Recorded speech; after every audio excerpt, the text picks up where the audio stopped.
I'd say.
So the scale of this Labour MP I think said many years ago, up to 1 million English girls have been raped.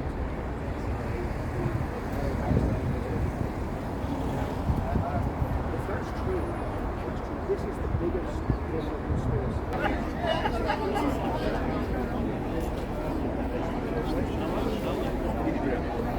So apparently,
You've got 5 fags left. I don't want one. Calm down. Somewhere like that.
Of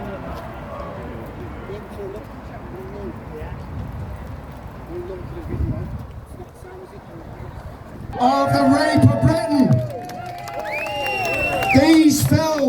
These films have taken blood, sweat and tears, but we have got a film to show you that will pull at every single heartstring in this crowd this afternoon, and hopefully it will reverberate not just around the United Kingdom, not just around Europe, but around the whole world as Tommy Robinson tells the story of the rape of Britain.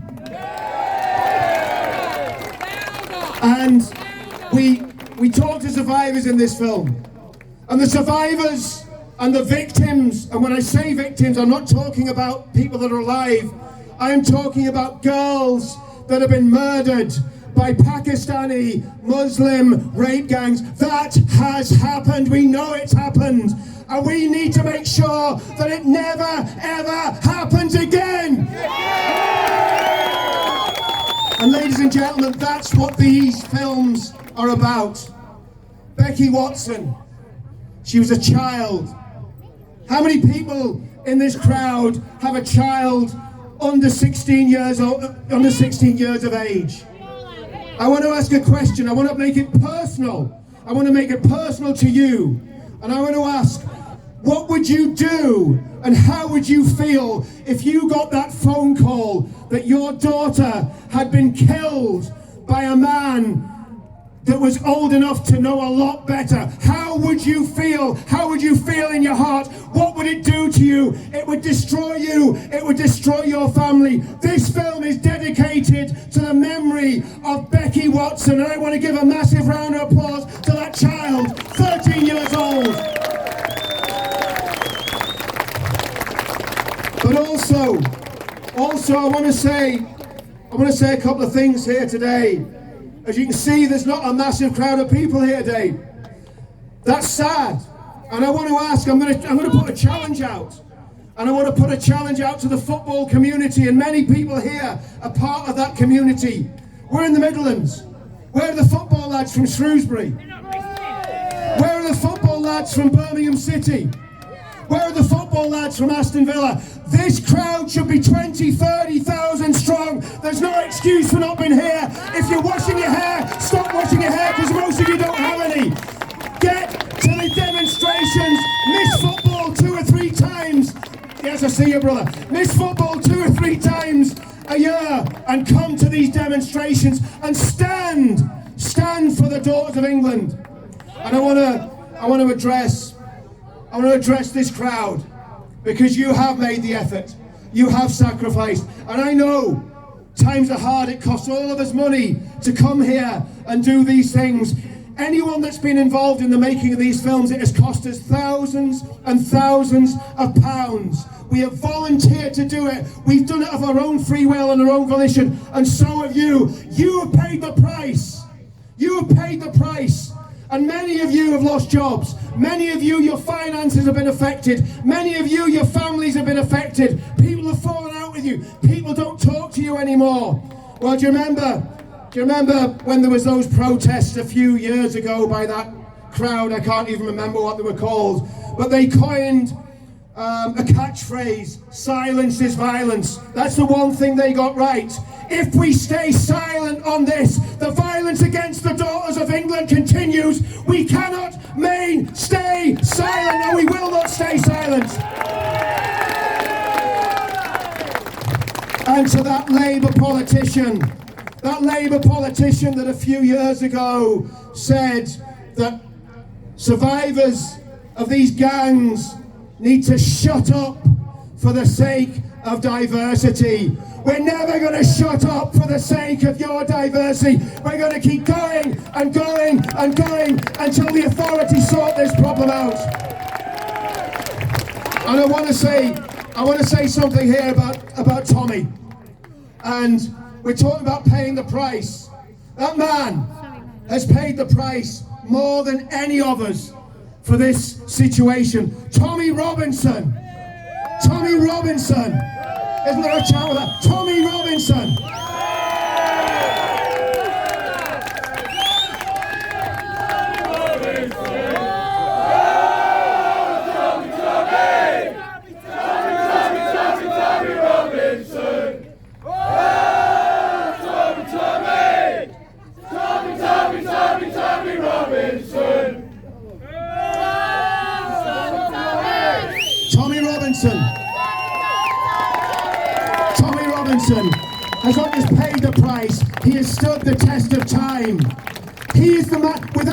Robinson, these films would never have been made. It's as simple as that. He is the driving force. He's the motivator. He might be the most hated man in the United Kingdom, but he's the most loved man in this crowd. Give it up for Tommy Robinson.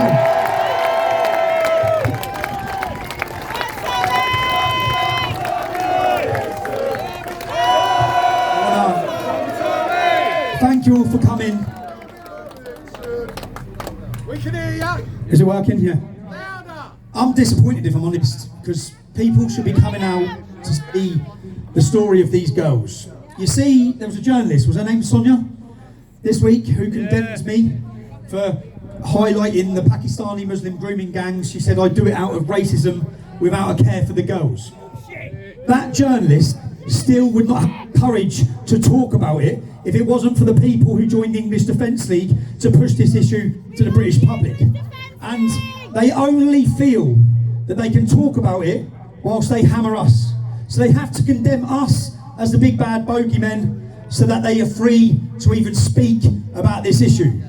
You're going to see in this story, there is a gentleman called Ahmed Nawaz. Ahmed Nawaz murdered a 13-year-old child.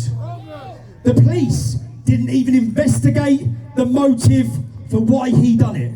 You're going to hear tonight from witness accounts his motive for why. They said it was a prank went wrong.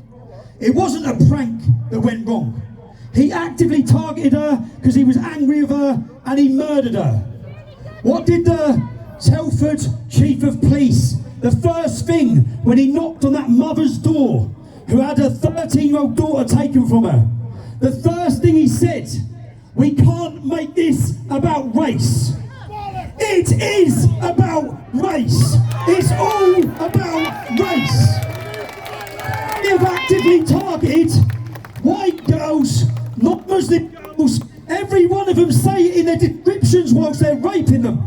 If the police would have done their job in this documentary, you're going to see that after murdering a 13-year-old girl, he spent 15 months in jail. Shame on them! Shame on them! Hello? He spent 15 months in jail. They didn't even investigate him for his rapes. When he come out of jail, he goes on to destroy another girl's life.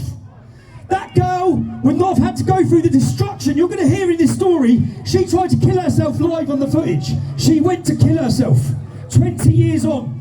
That could have been prevented if the police done their job. This, and Ahmed Nawaz, when you're telling these stories, these men must be brought to justice. I see we've got some opposition coming in here. Fuck on their They've all got blue hair. fucking They are here. They are here. Ignore them, Mo. Don't go over there. But they are here. We are showing a film that tells a story of women who have been tortured, murdered, and raped. And these scumbags have the audacity to turn up and oppose it. But they're replacing them every time. They're in bed with them. We're also breaking news. Telford Police, which isn't that confident, it's Telford Police. There is a live investigation into the leader of this council through covert recordings that we've produced with allegations of sexual assault against minors in the council building and also against males. So Sean Davies, I'll let the film do the talking. Do you know this film? This didn't get finished till 3 o'clock in the morning because we didn't have the footage because the man who had it had gone away. We thought it was on a thing, so it went in at 3 o'clock this morning. It's a good film, so I hope you enjoy it. Cheers.